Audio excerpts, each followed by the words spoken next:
And we're live. What is up, Returner Nation? I am back. John Dolovacki is back. It feels like it's been a long time since I've been on and I've hosted the show, but we could not be more excited about tonight and the two guests that we have on here. Gabe Rainwater and Jacob Conrad. They ran 200 and 204 miles respectively at the Biggs Backyard Ultra in Bell Buckle, Tennessee. Two truly incredible performances, not counting all of the other incredible results they've had as Ohio Ultra runners. We don't even have time to really cover all of those. I feel like I'd be talking for the entire show just trying to introduce these guys. But we are so stoked and so grateful to have them on tonight. Gabe and Jacob, welcome to the show. How are y'all doing tonight? I'm doing well. Good. Thanks for having me. That's good. What about you, John? I'm doing great today, except for the cloudy and cold weather. So, other than that, though, it's good. Yeah, fall weather is a little moody sometimes. I'm actually kind of a fan of it over here. Nope. What are you drinking tonight, John? This evening, I have a Great Lakes Brewing Company, the Edmund Fitzgerald Porter. I figured porters are appropriate for the colder months of the year. So, what are you drinking over there, Cam? So I've got once again, what's become my staple, a Jackie O's Under a Cloud IPA. Maybe because I bought like 3 6-packs of them like a month ago, and I'm slowly working through them as these shows go past. But anyways, Jacob, what about you tonight? My son's making a surprise appearance here. I think my daughter's gonna poke in too for a second. But I'm also drinking a porter. It's a Gimlet Hershey's chocolate porter. Okay, Maddie, wait bye. Say bye to the camera. Okay, go up there to mommy. Bye, camera. Always nice to get a guest appearance there. Yeah, special appearance. Mm-hmm. They were pretty pumped up about it, so I told them they could poke you on. Of course. We always love a surprise guest. Gabe, what about you? What are you drinking tonight? Well, I just cracked open a Master Brew kombucha, pineapple peach. Nice. So I've been drinking beer all week. and I've decided to start hydrating again.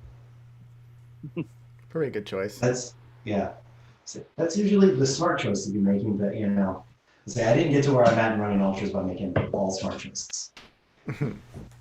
Anyways, to kind of kick things off tonight, I already mentioned a little bit in the introduction, but you guys have both run not only a number of ultras, but a number of backyard ultras, including bigs. So before this last race, how did you feel going into things? Both got a decent amount of experience doing this exact format. Did you change your training up at all from any past buildups, anything like that? Jacob, if you want to lead us off. I guess I tried to keep the training pretty similar after qualifying and knowing I was going. I did try to at least once a week incorporate some walking with running. I just try to get out and do a good power hike, maybe just a mile or two, next to a run. Try to get it down to about 15 or 30 pace.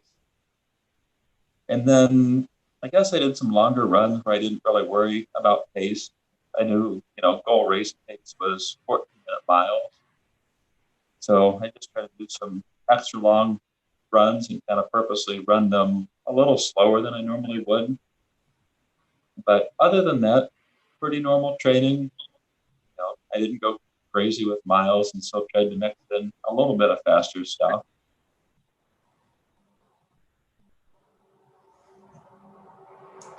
Okay, and what about you, Gabe? Well, so I ran Bob's Big Timber Backyard Ultra, and that kind of kicked off my training, I guess, for Bigs, which I didn't know I was in Bigs right away, but I soon found out that I was in. So that kind of kicked off my training, and then I think, August was my second biggest month mileage-wise ever. In September was my biggest mileage month ever. So I guess I stepped it up a little bit. And I also did some more running and walking. Because I watched Jacob, what worked well for him at Bob's, and I sort of took away and tried to learn from what he did. So I did that strategy, sort of walk or run 2.5, walk 1.5 miles in training, and I liked it. So I kind of changed my strategy from what I'd done previously. So. All right. And so because this year we had the new team aspect, right, where the Backyard Ultra was having virtually in all of these different countries across the world. Did that change your mindset at all going into this race? I mean, you still have to have 2 people to keep running, but there was now this new aspect where you were all representing the United States in some new way that maybe you weren't before. Tell us about what you thought about that. And Jacob, you can start. I guess for me personally, it didn't change it too much. I was excited to be on the team, but the goal was to just go as long as I could. So I guess having the team, like being on a team and everybody being supportive, it helped to have people encouraging there. But ultimately, the goal was to just go as far as I could. So the farther I could make myself go, the better it would be for the team.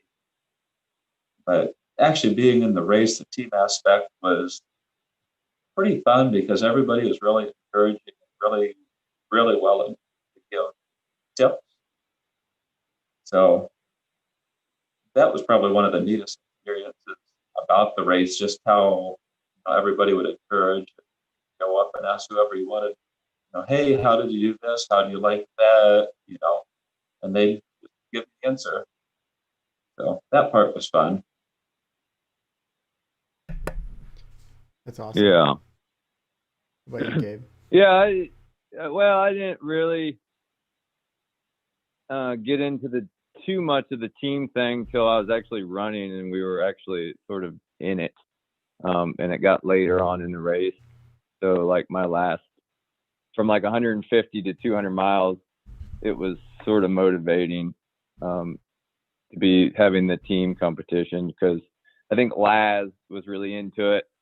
And I was the last one for the last 50 miles from 150 to 200 miles, I was sort of the last one coming in every time. And Laz knew that I was sort of keeping the team in things.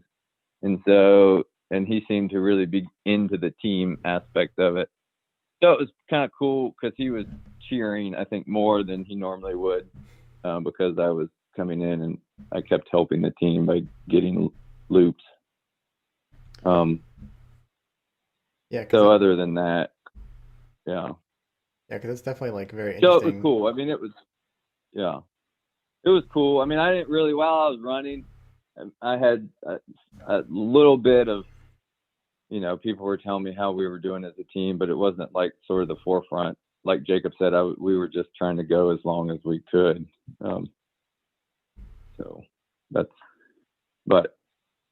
Yeah. So in addition to the U.S. aspect of it, there was quite a few Ohioans, and especially Ohioans who decided to pretty much dominate this year's Big's Backyard Ultra. How does that make you guys feel coming from here as well? You want to go first, Gabe? Yeah. So it was cool. I mean, going into it, like Harvey was kind of the leader and and we sort of fell in behind him.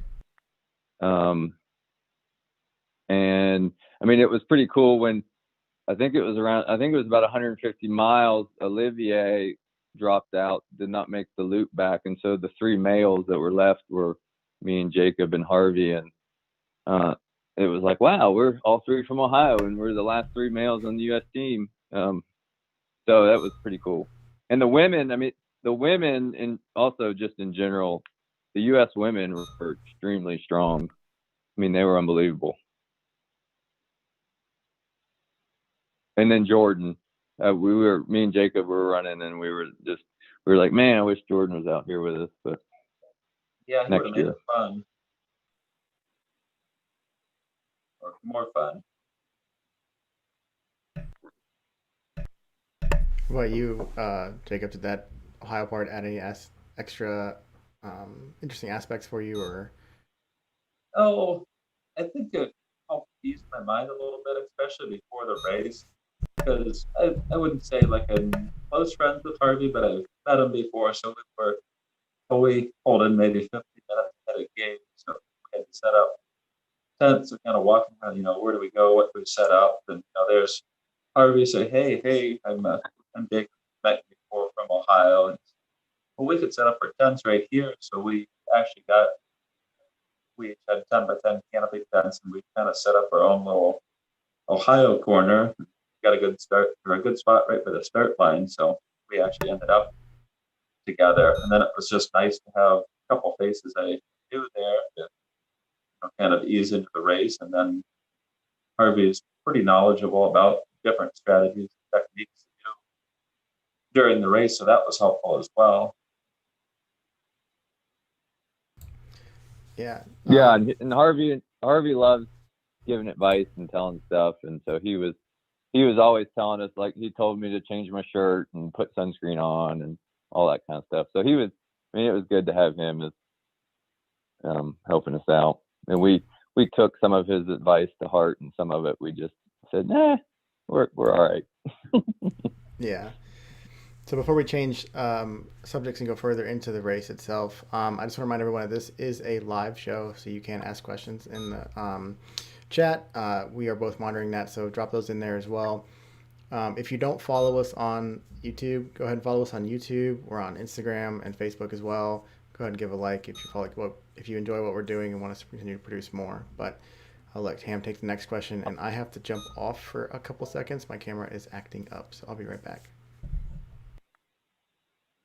All right, and so while John handles that, let's really kind of dig into the meat of the race here, guys. Let's talk any particular highs or lows you had. I know it was 200 and 204 miles, so probably a lot of highs and a lot of lows. But what are the things that come up the most thinking back on this race now, a few days out? The most extreme moment of joy that you had out on the course, the thing that hurt the most to do, the best food that somebody else's crew gave to you just on a whim, anything like that. And Gabe, if you want to start us off this time. Yeah. So the first day I was eating a lot of bacon and avocado. I was just doing straight bacon, avocado, like wrapped up. And then I moved to wrap, like turkey bacon, avocado wrap. And then at night I was doing broth, like chicken bone broth and soups.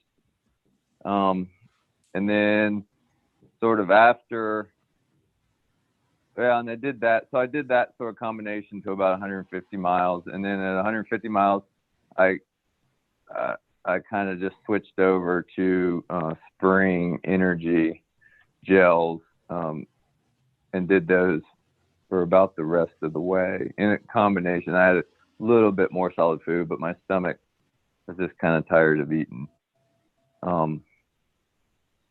So, and then I think my lowest low was around 100 and I think it was about 170 miles, where I really almost stopped and turned around and went back. But I was feeling like I just couldn't keep going, and but I didn't. I actually stopped on the side of the road and got down on all fours and was like, just, done, toast. And I asked myself, I said, why am I quitting? Why can't I keep going? And I couldn't find a good answer. There was not a good answer for that question. So I said, well, what should I do? And I said, well, I should do the next right thing. And the next right thing right now is to get up and to keep going to the turnarounds. And I said to myself, I said, go to the turnaround. If you go all the way out to the turnaround and you come back and you time out and you can't make it back, then so be it. But go all the way at turnaround and turn around and come back. So I got up and I started walking, and then I started running, and I got to the turnaround with about, I think I was at turnaround about 30 or 29 minutes. And then I ended up making it back in with about 2 minutes, 3 minutes to spare. And that's how I did it. Like the last 50 miles was just, I never had more than a 5-minute break. So, and I used it, I mean, I got to 150 miles and I said, this is, 12 more hours to my ultimate goal. And all I had to do was 50 miles in 12 hours. And I thought I can do that. Even if I don't take breaks, I can just continuously run a 14-minute mile. So that's kind of my mindset for the last 50. So that was, and then about 175 miles or 170 miles was when that low happened, where I almost stopped. And then I got through that, and then I was like, well, now I've gotten close enough to my goal of 200 that I just kept fighting. And then the highest high was probably just finishing 200 miles. But then the next day I was like, why didn't I go back out on that trail loop? Why didn't I start the next loop? I should have just started it, but I was pretty wiped out. So. Yeah, that makes total sense, Gabe. I was actually just thinking to ask. It was like, well, with that mindset, that you had at like mile 170, where it's like, well, I'm gonna keep moving, right? Yeah. When you got to 200, was eclipsing 200 just sort of the ultimate goal, and you were like, I have reached all my goals for this race, I can be done now? Or what was sort of the thought process at that point? Well, to be honest, my ultimate goal was to do one more loop than Jacob. That was always my goal. But I was really, I got to 200 miles, and I came in, I think, like with a minute and 15 seconds or something right around there.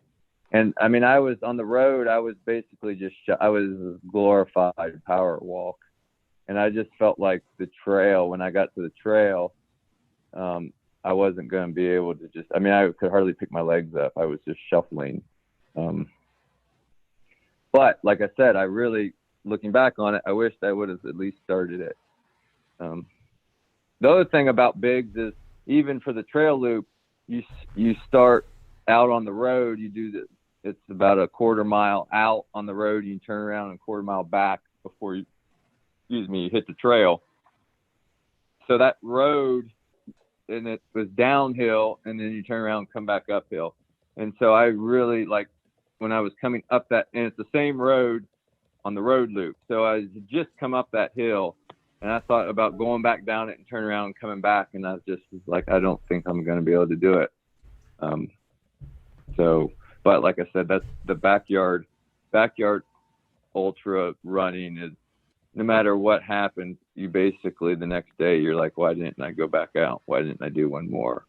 Why didn't I at least try? But so that's the hindsight. But looking, in all honesty, it was great. And it was, I was just completely spent. So, but then I was slightly, so then Jacob went out on he started the next loop, and he was running phenomenal, like all night, all the second night. He was still, I'm pretty sure he was coming in like 50 minutes. And he was just running great. And so then he went out to start the trail, and I was done, and I laid down and I basically fell asleep. And then, so then I didn't find out how far he had gone for a couple of hours. So that's how it happened. All right, and then what about you, Jacob? What were any of those, big moments that you remember from the race? Sort of like take us through it. What happened? Okay, so I guess for highs, there weren't any like super high parts. So Gabe and I started Mhm. off running. I forget how far it was. It might have been the first 75 miles or so. Gabe and I ran together, and we were doing, kind of the run walk strategy, like Gabe was saying. So we'd run about half miles, walk it in, and maybe up to 100 miles and beyond. It just felt super easy. First night, it almost felt boring just because of how easy it was. Just going smooth, kind of enjoying chatting with different people, and there were a little bit of nerves at first, and then just settled into a good groove, and just everything was feeling super good, super easy, no issues. I was eating well. I ate pretty much the same thing the whole time. I'd come in, have half a banana, some chips, and a cookie, and mix in tailwind every other loop. So everything was just clicking along, going really smoothly. I guess for me, the big low point would be the second night, I think it was.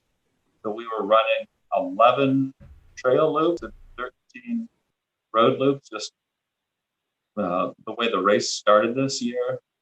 It ended up being that way with the daylight and night. But then once we hit 150 miles and I came in off the road, my strategy had been to try to run, 47, 48 minutes on the road and lay down and try to sleep. And I came in, I was feeling pretty good. And I laid down and the whistles start blowing and I go to get up and my right leg is pretty well locked up, seized up. I had a whole bunch of tightness in my hamstring.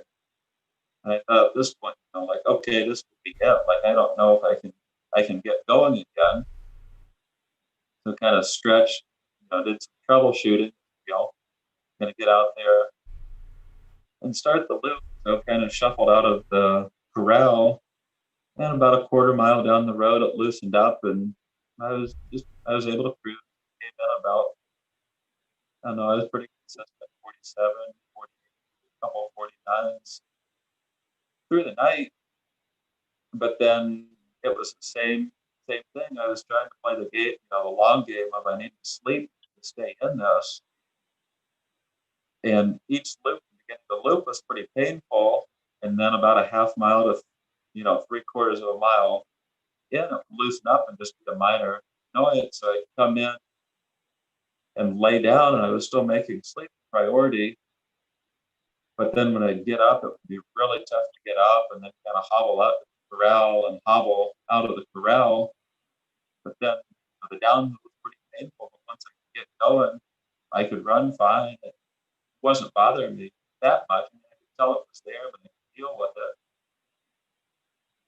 So it was kind of just the same thing all the way up to mile 200. It's like, okay, I can deal with this. The road loop isn't too bad. And I was a little concerned about how the trail loop would go, but I knew I wanted to go out there and give it a try. So we got to 200, but that was pretty cool. There were 5 of us that made it, which was really neat. So, okay, I'm going to give it a try. I'm not sure how this trail loop's going to go, but I'm going to try it. So went out and kind of got things going on the road again. The downhill was painful. The first quarter mile was pretty much all downhill. Turned around, came up a little hill. I was kind of able to just shuffle up that. Legs got going, and got out there on the trail. And I was watching my pace. I was about a 13-minute mile, which was fine. That would get in plenty of time.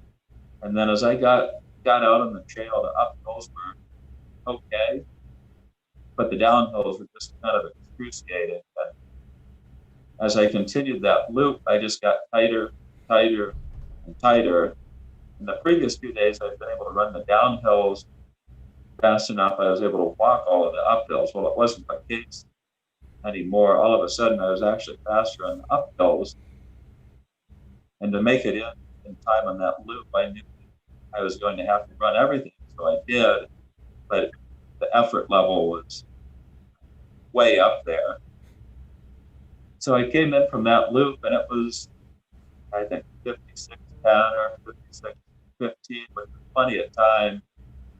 But throughout that loop, the leg was just getting tighter, tighter, and tighter. So when I came in, I pretty much just stood in the corral and said, well, I'm going to try to eat. I'm going to try to drink, get calories in.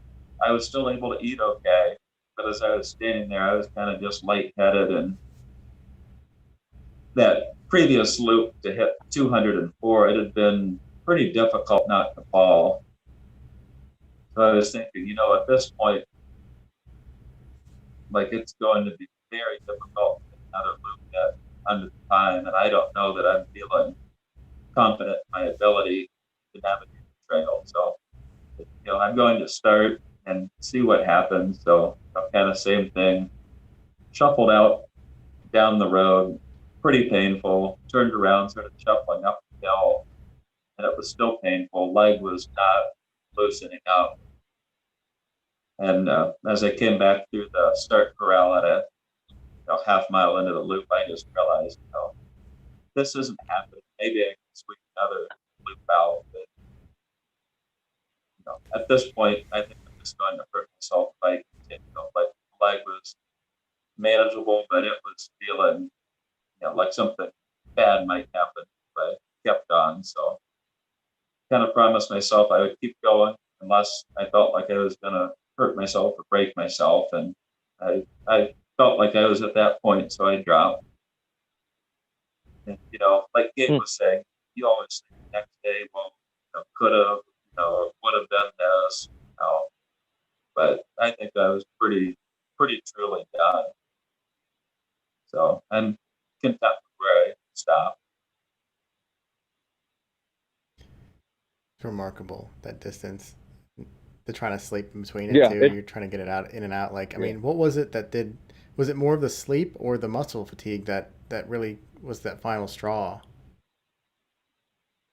For me, it was the muscle fatigue. I think I don't know. I haven't been to a doctor.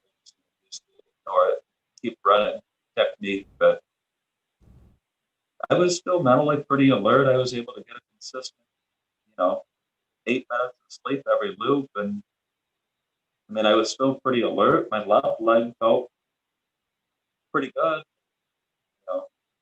I'm not sure what happened to my right leg, but if it had been feeling like my left, I had some miles left. But I mean, you run that far, and you're going to have issues. Something's going to pop up, and something did. Yeah. So I want to jump into the chat. We got a couple questions lined up in here. First of which is from Alex Jackson, and he was kind of curious to what were, or if any, COVID protocols were in place at the race. Since you guys, I know it was like smaller groups this year, and I don't know how many crew members you were allowed to have on the site and stuff like that. So, Yeah, I guess the number one protocol is trying to limit the number of people. They are, very small number of racers, only 15, one group per each, and then just a couple media guys. so just And like then, you said, a couple people. yeah, and then us, Yeah. kind of the tent to be spaced out, but a canopy. Yeah. I mean, yeah, you were only allowed one crew member on site. You could have two, but they couldn't. You had to rotate them. And then like Laz, they didn't have. I don't think they had provided any. They may have had some water, but there wasn't any. Like we brought all our own stuff, and each runner was in their own canopy, 10 by 10 canopy. So and then, yeah. So it was. I mean, I never felt like it was an issue. I think Harvey, he wore a face covering in the starting corral for a little while. And then some of the crew had masks on, but not all of them. And Mm-hmm. so, I mean, the one advantage, being but outside, so that was a big, easy, makes it a little easier to cope with or to manage. Yeah. Um, Yeah. And like I said, there was probably, I mean, there was only like 30, maybe 35 people there. and 15 of them were running. So there was like, Laz and his wife, and then 2 or 3 timing people, and then 1 crew per runner. So it was pretty low key. I think we got a couple more questions if Cam wants to take the next one from Alex. Yeah, I got those. Alex Jackson actually asked our very next question, and he wants to know what was more taxing or a challenging of a race for each of you, running your fastest 100-miler or running 200 at Bigs? Gabe, if you want to start this one. Yeah. It's different. I would still say running a fast marathon sucks. I mean, over both of those. I've been more wrecked after running 3-hour marathon than anything. But this was probably more taxing. 200 miles, just sleep deprivation, and fatigue level. Like at the time, like the pavement, I think the second round of pavement is what basically did me in the end. But we were never running fast enough really to produce lactic acid. So I really wasn't even sore as much as I was just exhausted. Like I went for a walk a couple days after that, and like I walked for 40 minutes and I was just completely wiped out. And even walking, it was like I was kind of walking in slow motion. I'd go for a walk, I'd walk around the store on the way home or get out at the gas station, and I felt like I was kind of in slow motion. So 200 miles is probably more taxing. So yeah. Now that would be quite a sight to see, though. Gabe slow walking around the grocery store like he's slow motion. That would be a humorous. Yeah. Well, and I'm not, like, in my daily life, I'm not that fast of a walker, so I was just really, really slow. All right, and what about you, Jacob? What was more difficult, 200 at Bigs or your fastest 100-miler? Physically, I think a fast 100-miler is tougher. Like trying to run fast and really be at your limit is tough. I mean, at Bigs, I think I kind of like an injury pop up, but during the race, like trying to do a 50K and do it fast, like my legs hurt worse than they did at Bigs. Now post race when right leg kind of ballooned up, that was pretty painful. But I guess mentally it's pretty exhausting. It's, a multi-day commitment in a race like this. I mean, you've got to be pretty much engaged the whole time. Like you can't just, I'm going to take this lap off and, rest. You do that and you're out. So physically, I think trying to go fast, but mentally, a race like this, it's just kind of a different animal. Yeah. Yeah. And Dave, I don't know how you feel, but like running a fast 100, you get close to the end and you're like, okay, it's 10 miles and I'm done. Yeah, it hurts really bad, but in an hour and a half, 2 hours, I'm gonna be done. Sit down. That big hurting. Well, okay, but it's so slow that I can just another 12 hours. Yeah. Yeah, that's why it's a complete mental. It's just a mental exhaustion, I think. Mm-hmm. All right. And so Wesley Harton, our host emeritus, I guess, is also in the chat. He wanted to know, Gabe, how big was it for you to break 150 miles, that 150-mile mark in the race? Because your previous backyard ultras were, and I'm assuming he dug right through your ultra sign up for this, 129 miles, 134 miles, 150 miles, 133 miles, and 150 miles. Yeah. No, it was big. So last year when I ran big, I got to 150 miles and I hit the road again, and my body kind of just blew up on me. My foot started really hurting, and I think it was basically the pavement. So I'm sort of a firm believer in gradual buildup. For me personally, I don't feel like I can go from, running 100 miles to running 300 miles. It has to be a slow progression. So I'm really happy with my progression because, like Wesley just pointed out, my results, I'm slowly progressing. And so this year at Biggs, I hit the road at 150 miles and felt basically fine. I had no issues. And I ran, the whole 12 hours on the roads. And basically when I hit 200 miles, I felt like I did the year before at 150. So that makes me feel that 250 is the next stepping stone. That's definitely achievable.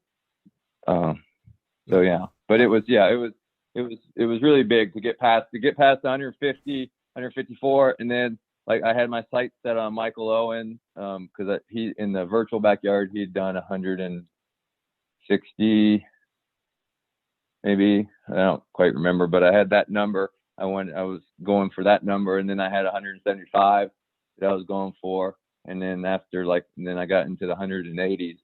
And I was like, well, I had, I've always wanted to run 200 miles. 200 miles has been a goal of mine basically since my first 100.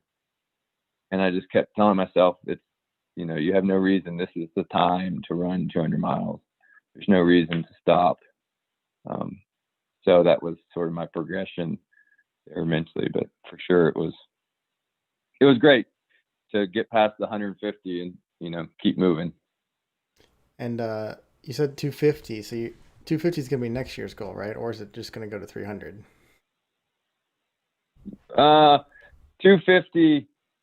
So I slept for probably 2.5 minutes or something the first night, and that was all the sleep I got. The second night, I was running close. I was basically just running with the maximum of about 4 minutes break. So I feel like physically, 250 I can do, and not have to change my sleep, and not have to sleep to do 250. And then the third night, I'll have to let you guys know how that goes without sleep. A third night without sleep. I'll have to figure out how to sleep because I haven't figured that out. I haven't been fast enough maybe to really sleep. So sounds like Jacob, I feel like slept better than I did. Yeah, I kind of had a younger routine. Yeah. Well, and I also feel like it's also a fine line between effort that you put out. So, if you're running a 50-minute loop or a 55-minute loop, the effort to knock those 5 minutes off as far as getting your heart rate up and getting your sweat rate up and getting like sort of your adrenaline going, it's a fine line for me where sort of my happy place is. So it's just a continuing learning and, yeah. So, but yes, 250 is, that's the next goal, I guess. So we got another question from Kyle Whittle. It says, how did your legs... K-Wit? Huh? I said K-Wit. K-Wit. How did your legs feel different from a fast 100 to a slower 2-day run, in terms of how they felt during and then as well during afterwards and recovery and stuff? For me, my legs felt better both during and after. I think recovery has actually been pretty short, and legs are feeling good already, better than they typically do after 100. So I think Gabe kind of had a similar experience. He told me that before I ran my first backyard. I kind of thought you were just messing with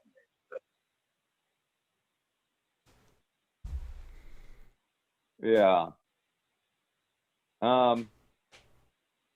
Yeah, like I said, the never producing sort of the lactic acid and the like, oh, it never really was sore. It's just leg fatigue maybe. But like now I'm feeling pretty strong, and I feel pretty good. I think there's a little maybe premature fatigue, but we'll see. It seems to be Definitely different. Yeah, definitely. yeah, and that seems to be sort of the overarching backyard ultra experience because obviously, Gabe, I ran that first Ohio's backyard ultra where you were and covered roughly 1/4 of the distance that y'all did at Biggs, and felt pretty wiped and timed out on that 13th lap. But then after a couple of days, I was like, I feel kind of fine, and I was very shocked by that. Yeah. Yeah. And then you're like, why didn't I run farther? I mean, that's my backyard experience. Is it's like 2 days later or even a day later, you're like, why didn't I run farther? But yeah, like I said, I mean, running a fast marathon on a road wrecked me more than anything. So that's actually stopped running fast marathons on roads because they're not that much fun. All right. And so we got another question in the chat. This one is from Tom Alexander. It kind of mirrors a question that we had actually scripted for tonight. He asks, how did the trails at Hunter Farm compare to Biggs? And so the question that we had wanted to ask was, what was y'all's favorite section from any of the backyard ultras you've done? What was the best road section? And what was the best trail section?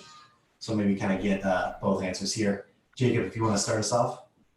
Well, I guess Tom's question, your question, is the same in my case. So I've only run two. I've run there at Bob's and then Biggs. I'll have to say I really enjoyed the trail section at Bob's. Just some of the timber it goes through. It's pretty scenic. But then I guess it's hard to say, but I would say at Bibs, the road loop was nice because it was boring, if that makes sense. It was just a straight road, only a couple turns. It was all pavement, so you could really tune out and kind of just cruise, which it got boring, but I think it helped in how far I was able to go at the race. Or, you could almost put it in autopilot at night. Yeah. Kind of come in brain dead, and then I was able to kind of come in and sleep. It's like I didn't have to focus very much on the road, if that makes sense. Mm-hmm. Yeah. Every time I run at Bob's, it's muddy. So I hate Bob's. It's always muddy. I mean, I swear, it's always muddy. But his course is similar elevation wise. It's similar to Laz's. Laz's has twice as many rocks. The footing is actually not that great. And then the road, Laz's road is like Jacob said, is just autopilot. Bob's road, he has no good roads, just paved roads. So it kind of sucks on his road. But you also don't get the pounding. So the pounding, I think, is also a downfall of mine on the pavement. So, and then Ohio Backyard actually has a nicer road. Its road is comparable to Laz's road, just a really simple out and back on pavement. Ohio Backyard is that they were on a 2-loop for the trail, 2 miles. You do it twice, and it has a pretty steep climb in it. That is by far the biggest climb of any of the 3 that I've done. So that's been my experience. So that's, yeah, and then all those ones, it's interesting to hear which ones are better and why, and especially like that you guys have different opinions on some of the same exact trails and stuff like that. Yeah. Got another question from Kevin Beachy in the chat, and he said, did you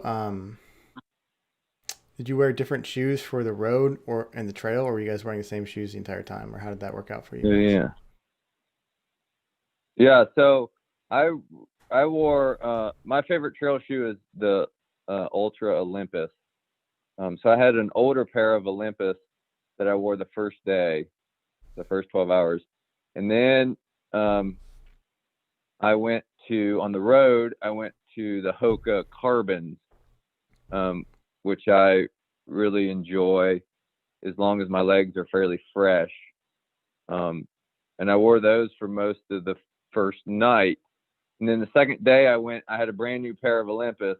So I went to a brand new pair of Olympus for the second trail 12 hours. And then I had a pair of Ultra Paradigms that I was going to wear because they are a little more cushioned. And I was going to wear those for the third night. And I started in those. And then my running form basically changed so much that I went back to the Hoka Carbons because I noticed I was basically it was like I said, it was a glorified power hike, shuffle, run type thing. And I was doing basically just jamming my heel, landing with my heel. And the Carbon just has a really sturdy heel. And I was just rolling off that carbon plate. And I ended up I run the majority of the second night in the Carbons.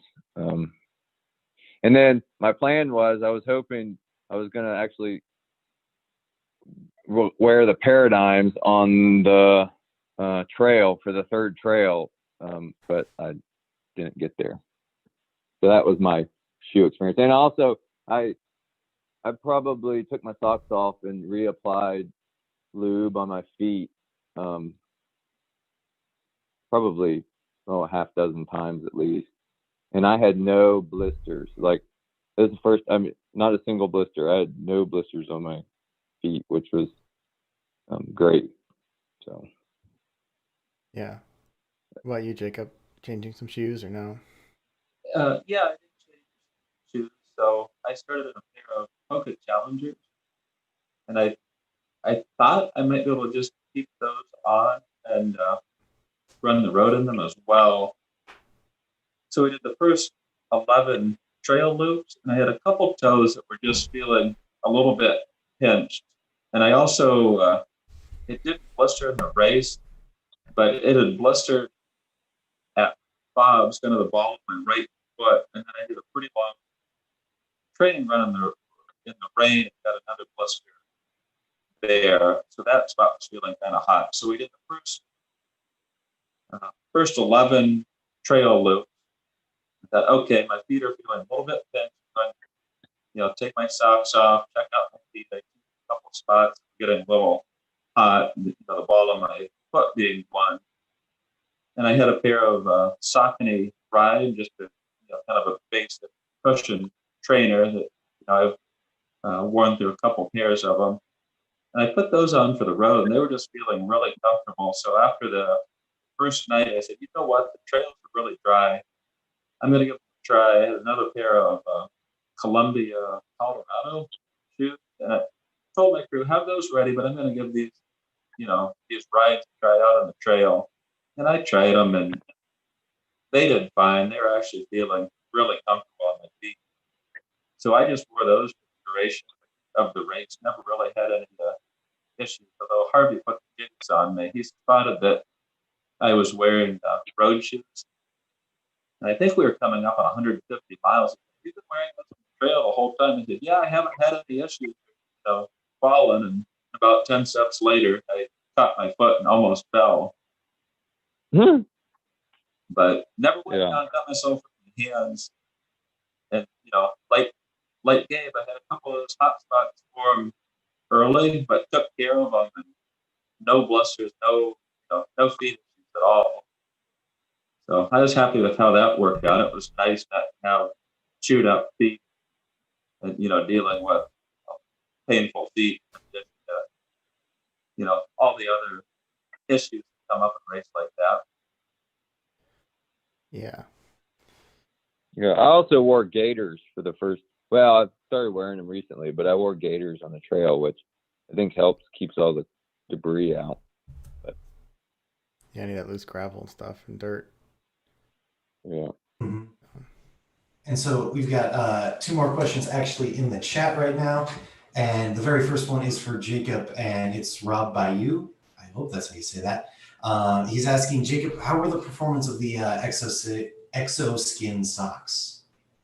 They were great. So the story behind that is Exoskin reached out and, hey, would you be interested?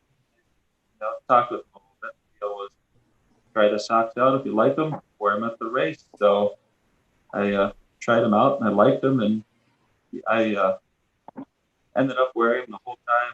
I had 2 pairs, so I thought, while I'm changing my shoes after the first trail loop, it's like I'll just change a fresh pair. Wrong, so and then after the shoe change at mile 44, I just kind of kept rolling with what I had and felt comfortable. All right, that's good to hear. And then our second question from the chat was Tim Crow, who was asking, who's going to take the top spot at Mohican this weekend? Don't believe either of you are racing, so I don't know why he's looking for predictions. Wait, what was the question about Mohican? Tim Crow wants to know who's taking the top spot at Mohican this weekend. I don't know. Yeah, I don't know either. It's a wide open field. That's what I figured the answer would be. I wish I had fresher legs. I think Dr. Crow really just is reminding us that Leslie needs to make a prediction video for this year. Yeah, he is due for another prediction video, so Yeah. I'll have to call in the intern and get a good prediction video going. Mm-hmm. Yeah, you better hurry up. Yeah, we don't got much time. Couple of days.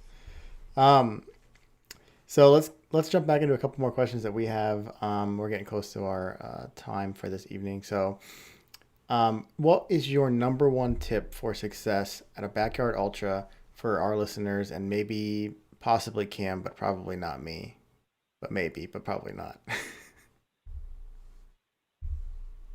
No. I'll go first. So backyard ultras, I've come to realize, are like you're running your heart out and your legs out, and you're giving it everything you have, and then you kick yourself in the crotch and you go home. That's my feeling on the backyard, because no matter what happens, you feel good about what you've accomplished, no matter how far you go. And even if you feel good about how far you went, you always leave by saying, I'm done and I can't go on. And so that's like, it's very difficult in that sense. And so as far as like advice on what it's not having a finish line is my biggest thing.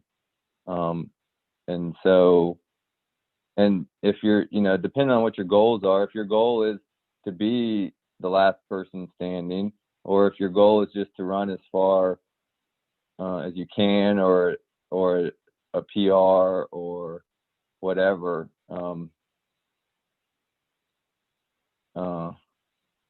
I would say that, well, yeah, you just got to do it. Try it and see what you think. It's not that easy.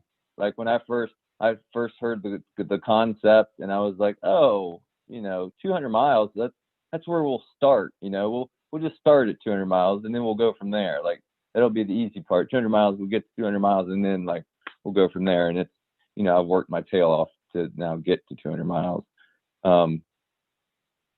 So it's just, it's, you know, that you have to, and everyone's different as far as the pacing. So you just kind of have to either practice it or just start into it and do it, and figure out what works best for you. I mean, I did mine.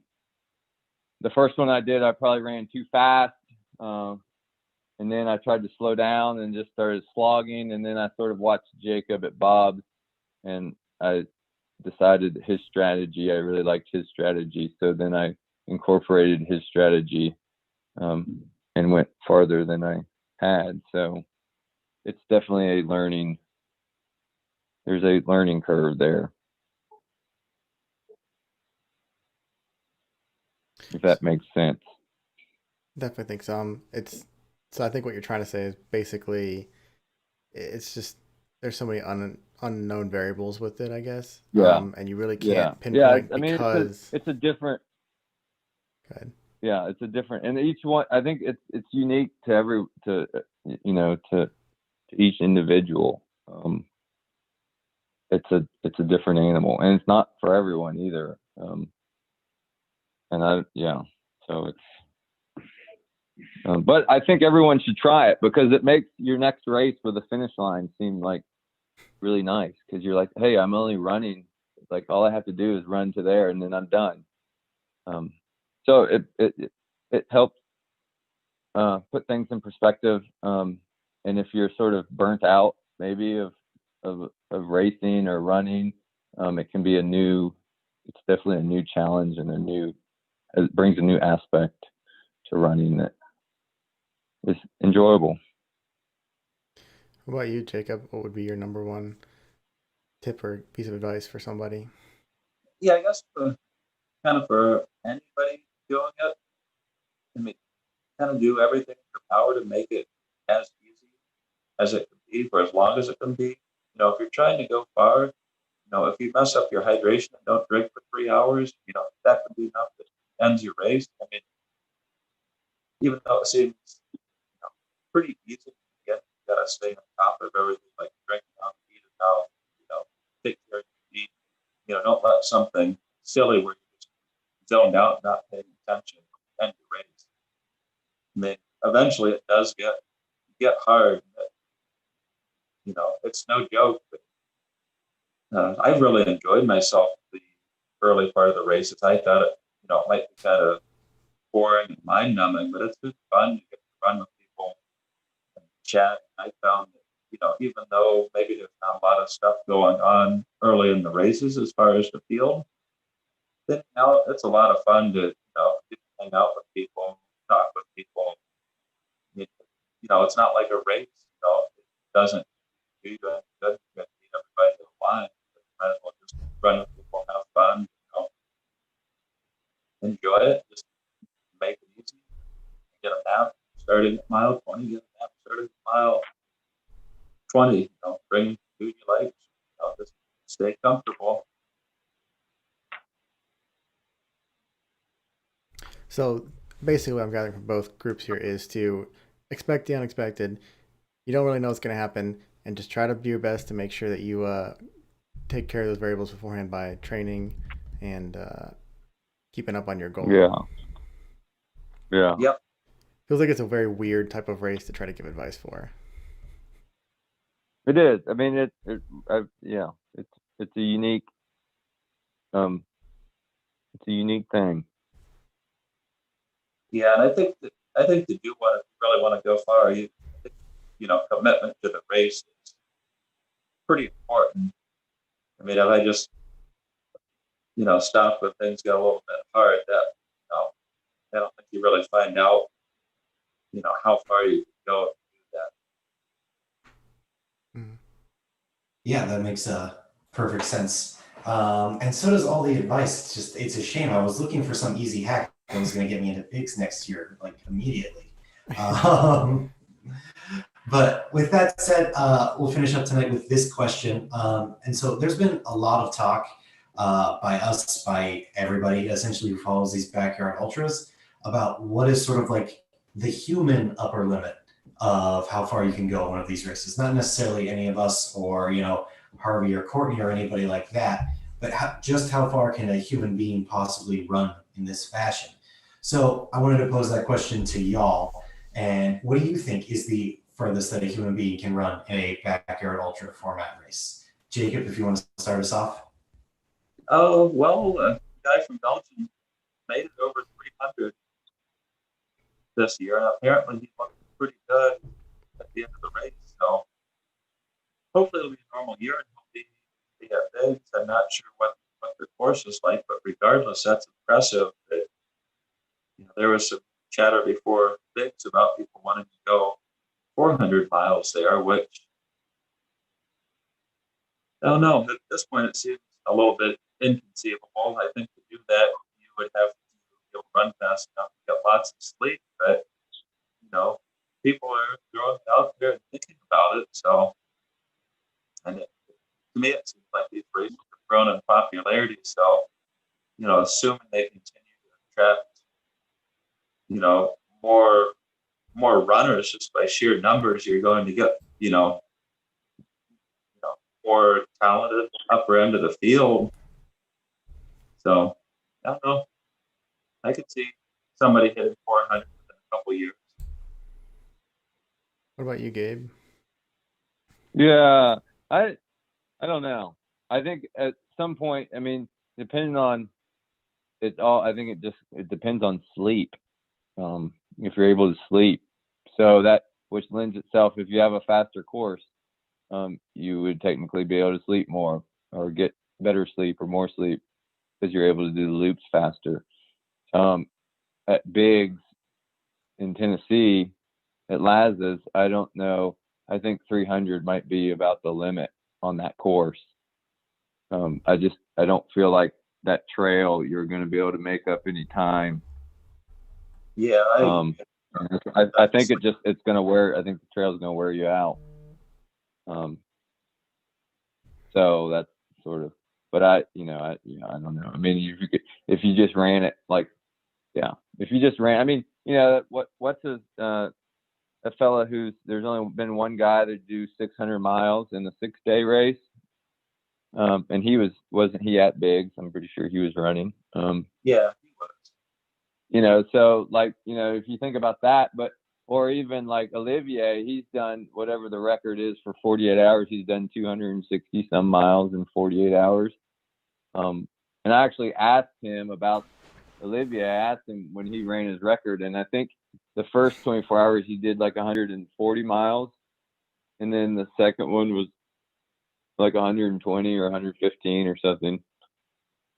So the thing with a backyard ultra is you have to answer that bell every hour, and it's just such a regimented pace, and everything is so dialed in. It doesn't leave you any time to like screw around.